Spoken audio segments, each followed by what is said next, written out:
Good morning, Calvary. It's Pastor Hally here. We've had so much talk about coffee with Jesus the past couple weeks with our current sermon series. I thought it would be fun to record this quick devo from my office with my coffee. So welcome to my office here at the church. So this morning, I kind of wanted to look at the very first line of the Lord's Prayer. If you've been following us on our sermon series or on our Wednesday night prayer meetings on Facebook Live, we've been going through the Lord's Prayer, which is so cool for me because years ago when I studied the Lord's Prayer, I don't always use those words, but that's the format that I always pray in.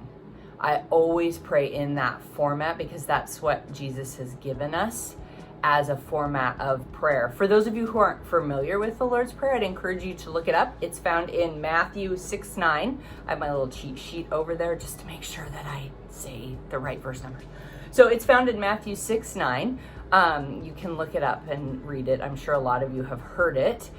So today I just wanted to take a brief minute, or three of them, and talk about the very first line of the Lord's Prayer, which says, "Our Father, thou art in heaven," depending on which version you're reading. And so as I was thinking about that and doing a little bit of research into that one line, I found this verse in Acts. It's Acts 7:49. Again, my cheat sheet over there. "Heaven is my throne, and earth is my footstool of my feet.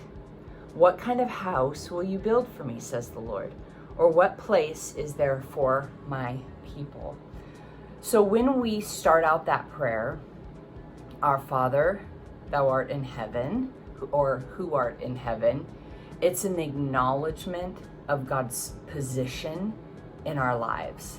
It's an acknowledgement of God's position in the universe. It's an acknowledgement of God's sovereignty over his creation, which I think is so important, especially in this day and age when it seems like culturally we don't want to acknowledge authority. It seems like culturally we don't want anybody to tell us what to do or acknowledge somebody has position above us.